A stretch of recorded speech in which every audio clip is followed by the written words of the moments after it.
There's one excruciating part of Emperor Franz Josef's life that still makes historians uncomfortable. After meeting the beautiful Ananowski, he began an affair, but that wasn't the scandalous part, not even close. Many historical figures are complicated, but they don't get much more complicated than Franz Josef I of Austria. A staunch monarch in an era when kings were going out of style, Franz Josef made himself many enemies. In addition, his family life was complex and marred by tragedy. Brilliant, stubborn, and kind in equal measure, it's hard to say whether Franz Josef was a good guy or not. Stick around and judge for yourself. The world welcomed Franz Josef I of Austria on August 18, 1930. As a potential heir to the imperial throne and successor to the Habsburg line, Franz Josef's upbringing was strict and regimented. He spoke multiple languages, composed stylish sketches, danced, and developed a skill for memorization. Franz Josef's uncle and the current Emperor Ferdinand I was a kind soul, but he was thought to be too soft for the turbulent times. The court pushed for Franz Josef to take over as emperor. He ascended to the throne on December 2, 1848. The title of emperor must have felt especially heavy to an 18-year-old teenager. In the days following his ascension, Franz Josef spent many sleepless nights poring over the affairs of the state. The new emperor needed to address the uprisings which were sweeping across the empire.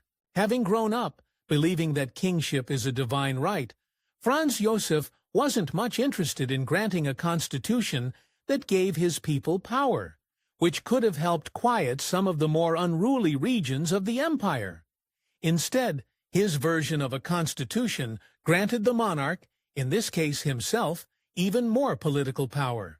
Anger brewed among his subjects, and his grip over the territories he ruled grew even more unstable. Hungary was particularly angry, and the emperor was about to feel the wrath of the Hungarian people. Why was Hungary so irate? Franz Josef's predecessor had granted the Kingdom of Hungary many civil and political rights. Franz Josef had issues with these newly granted rights and promptly axed Hungary's budding reforms. Unwilling to give up, the Hungarians demanded independence. In response, Franz Josef turned the full might of his empire against Hungary. Initially, the fighting went relatively smoothly for Franz Josef. He repelled an attempt by the Hungarians to take Vienna and even managed to capture the Hungarian towns of Buda and Pest with a force of 70,000 men. These victories not only bolstered his confidence and prestige, but also reinforced the belief that he was fighting for a just cause. Unfortunately, his fortunes were about to change. Franz Josef's winning streak didn't last long. In April 1849, the Hungarian government scored several victories against the emperor and even managed to retake Buda and Pest. It was utterly humiliating. While visiting the front lines, the emperor could see how deeply shaken his men were. Seeing his suffering troops strengthened his resolve to win this fight, even if it meant throwing away his pride. On April 24, 1849, Franz Josef made a plea to Tsar Nicholas I of Russia for help against the Hungarians. Although it embarrassed Franz Josef to ask a foreign power for help, the Tsar agreed and sent 280,000 men to his aid. On June 29th, the emperor personally led his men into the town of Rob, urging them across a bridge that was going up in flames. With such a fierce emperor at their side, it's no wonder that the Austrians soon won against the Hungarians. Having secured his hold over Hungary, Franz Josef felt it was safe for him to completely extinguish any promise of a constitution. Instead, he ruled as a benevolent soldier autocrat, tying the power of his crown with his ability to lead the empire to victory in battle. Confident in his abilities, Franz Josef took the time to travel across his vast empire and relax a little. In fact, he may have let his guard down a little bit too much. On February 18, 1853, Franz Josef was strolling through the imperial palace when a Hungarian nationalist named János Lédiany attempted to assassinate him. As they passed each other, Libani lunged at Franz Josef's neck with a knife. Libani tried to flee, but he didn't get far. One of Franz Josef's officers immediately struck the fleeing man with his saber, while a passerby seized Libani and held him until the authorities took him into custody.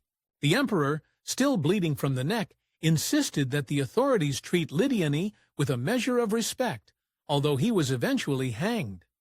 Upon Libani's demise, Franz Josef made the classy move of granting a small pension to Libani's mother. Franz Josef's courage in the face of imminent demise earned him sympathy and even sentiments of loyalty from the public. After recovering from his injuries, he made a trip to St. Stephen's Cathedral to give thanks, where crowds lined the streets to greet the emperor with unbridled enthusiasm. For Franz Josef, this was a sign of good things to come for his rule, his empire, and maybe even his love life. As head of a powerful empire, the court expected Franz Josef to marry ASAP and start producing some Habsburg heirs. At the insistence of his mother, he settled on marrying Princess Helene of the House of Wittelsbach. Of course, the fact that Princess Helene was his cousin didn't seem to bother anyone, and her family marriages were pretty much a Habsburg tradition. Franz Josef, along with one of his younger brothers and his mother, made their way to meet the princess. During their first meeting, Franz Josef fell head over heels in love, but not with Princess Helene. Upon meeting Helene, all sense of excitement vanished for Franz Josef. He found her boring, and their meeting was full of awkward silences. But Helene's sister, on the other hand, that was a different story. Princess Elizabeth, nicknamed Sisi, accompanied Helene during her meeting with the emperor. She was lively, expressive, and beautiful. Franz Josef spent most of their time together, plainly ignoring Helene and staring at Sisi. Bewildered by this sudden turn of events, Sisi pointedly ignored Franz Josef, but to no avail. The emperor had fallen in love with the wrong sister. The next day, Franz Josef could not shut up about Sisi to his mother, even though she pointed out to her son that Sisi was way too young for him. She was only 15. Franz Josef insisted that she was the one. "How can anyone help loving such tender eyes and lips like strawberries?" he said to his mother. Yes, the emperor had it bad, and he wasn't going to let anyone stop him from marrying Sisi. Eventually, Franz Josef's stubbornness wore his mother down, and she agreed to a match between him and Sisi. Franz Josef was absolutely over the moon.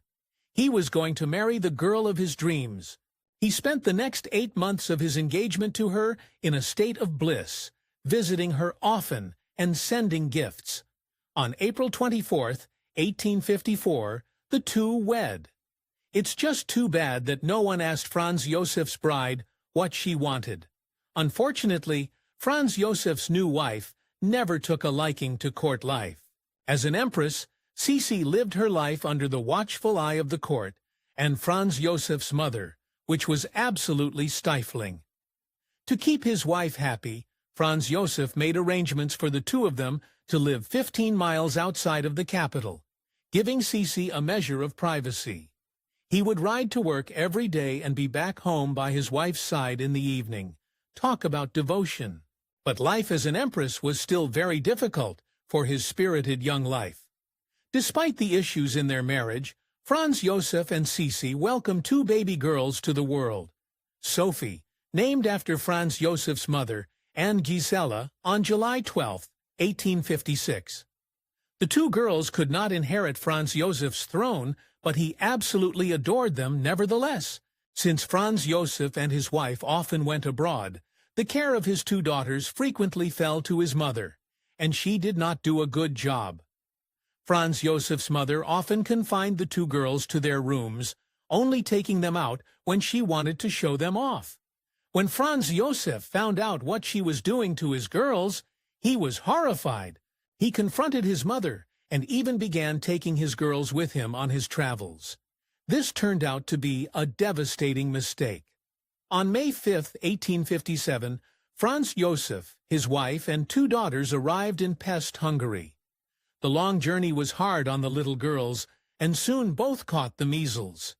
Gisela, the stronger Franz Josef's two daughters, recovered, but Sophie was not so lucky. On May 29, 1857, Franz Josef sent a heartbreaking message from Buddha back to his mother that read, "Our little one is an angel in heaven. We are crushed." Both Franz Josef and his wife mourned the passing of their little girls for months afterward. However, their shared bereavement made their relationship stronger. For once, Franz Josef could truly empathize with his wife. There was another light at the end of the tunnel, too. Cece was pregnant again. On August 21, 1858, she gave birth to a baby boy whom they named Rudolf Franz Karl Josef. Unfortunately, Franz Josef's moments of peace were about to end. Rumors emerged that Napoleon III of France wanted to push Franz Josef's forces out of the Kingdom of Piedmont-Sardinia. As the kingdom's forces grew, it became clear to Franz Josef that the rumors were true. It was time for the emperor to lead his army to victory once again. On April 24, 1859, Austrian forces invaded the Kingdom of Piedmont-Sardinia. Franz Josef planned to lead his men himself and made preparations to leave, despite protests from his wife. It was hard for Franz Josef to leave his beloved wife. She openly wept when he left, but he had little choice. The fighting was bloody and intense. Although Franz Josef's men had superior artillery, the French were tenacious. Franz Josef rode back to Cece of the confusion of battle and of the sickening carnage of the field. The emperor's opponents evidently agreed with this view. A couple of months into the fighting, Napoleon III proposed an armistice. By July 11, 1859, Franz Josef and Napoleon III signed a treaty, putting an end to the fighting. It was finally time for Franz Josef to return home, and he was in for an unpleasant surprise. Franz Josef returned to Vienna, but it wasn't to the sound of cheers and celebration. Instead, he was greeted by disappointment at his performance in Piedmont-Sardinia, alleged plots on his life, and calls for the introduction of a constitutional government. Franz Josef categorically refused to grant constitution, even saying that he would prefer to face any storm rather than that. And that wasn't the only issue that Franz Josef had to contend with. On October 28, 1860, Franz Josef found his wife in a state of nervous collapse, suffering from a strong aversion to food and an undiagnosed mental illness. Cece demanded to leave the capital. Franz Josef, ever the doting husband, agreed. He made arrangements for Cece to live in a remote part of the empire for 5 months. Cece's health varied wildly over the next years. She was sick one day and well the next, unable to eat a bite of food one day, and ravenous the following day. Worried, Franz Josef visited Cece often, even begging her to return home on several occasions, stating that both he and their children needed her. The empire needed her as a stabilizing presence, too. Eventually, after much pleading, she agreed to return home, and huge changes soon followed. Unfortunately for Franz Josef, his issues in Hungary were far from over. This time, however, the emperor had a secret weapon, his wife, who took a shine to Hungarian culture and politics. Thanks to her and Franz Josef's desire to avoid more fighting, partial rights and reforms were re-established in Hungary. Suddenly, Franz Josef was a hero in a country that once rebelled against him. On June 8, 1868, Hungary crowned Franz Josef its emperor.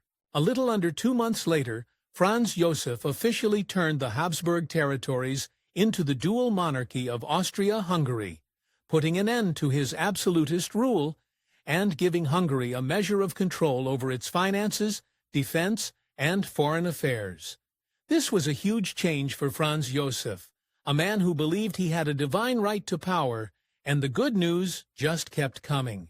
On April 22, 1868, Franz Josef welcomed another baby girl into the world. He named the little girl Marie Valerie, and this new princess was born into a united empire in the Hungarian city of Buda. With the softening of his stance towards Hungary and his wife's clear fondness for the country, its people slowly began to respect him. Having navigated this political landmine, Franz Josef breathed a sigh of relief, but soon tragedy struck. On Monday, May 6, 1872, Franz Josef's mother caught what seemed to be a mild chill. On May 28, 1872, her illness overtook her. The passing of his mother shook Franz Josef deeply. She may have been heavy-handed in controlling, but he considered her his greatest confidant. Her passing may also explain Franz Josef's next unexpected news. On May 8, 1875, Franz Josef was out for a walk in the park area of his summer palace when a young attractive blonde caught his eye. This was 14-year-old recently married Anna Nehuski, who also found herself unable to keep her eyes off the now 45-year-old emperor. The two covertly looked for each other every morning in the park until they had their first kiss. Very quickly, things got way out of control. Franz Josef's affair with the teenaged Anna was a long and passionate one. He paid for Anna's silence with money and gifts, and had a secret entrance in his summer palace just for her. He even asked her to be ready in bed when he called for her. Franz Josef's wife knew nothing about this affair. You see, Sisi was busy with another important task, finding a suitable wife for Franz Josef's son. Eventually, Franz Josef and Sisi betrothed their son Rudolf to the Princess Stephanie, the daughter of Leopold II of Belgium. Although Franz Josef's son dutifully married the young princess in 1881, it was clear he was growing distant from his father. They diverged on political matters, with Rudolf labeling Franz Josef as bigoted, gruff, and suspicious. On January 30, 1889, imperial servants found the bodies of Franz Josef's son and his mistress in a hunting lodge. It soon became apparent that Rudolf had slain his mistress before taking his own life. The news completely stunned and horrified Franz Josef. Despite their rocky relationship, he loved his son. The only other person more horrified than Franz Josef was his wife. Franz Josef's wife fell into a deep state of despair. She wore the mourning colors of black or pearl gray for the rest of her life, and spent more time away than ever from both Franz Josef and the court. During one of these trips, Empress Sisi met her tragic end. On September 17, 1898, Franz Josef received news that his wife had succumbed to wounds inflicted upon her by an Italian anarchist in Geneva. Just like that, Franz Josef lost everything. The emperor never recovered from the loss of his wife and son. He still carried out his duty, but grief overshadowed his every action. To make matters worse, the loss of both his son and his wife left Franz Josef without an heir, and at the age of 68, it was unlikely that Franz Josef would ever remarry. He needed an heir, and soon. Archduke Franz Ferdinand became the heir presumptive in 1896, and the aging Franz Josef was not happy about it. They didn't agree on matters of state, and the fact that Franz Ferdinand wanted to marry Sophie, a woman who was not from an imperial family, didn't exactly endear him to Franz Josef. Franz Ferdinand and Sophie's passing kicked off World War I, forcing Franz Josef to ironically fight against Russia, his once ally. However, Franz Josef didn't live to see the end of the conflict. On November 21, 1916, pneumonia overcame him, leaving a hole in the Habsburg dynasty that was never filled. Despite all his flaws, the emperor will forever be remembered as one of the most larger-than-life characters in European history. Thanks for watching History Exposé. If you love uncovering the best stories in history, hit like and subscribe to keep exploring with us. Don't forget to visit our main page, Factor Nate, for more incredible facts about everything.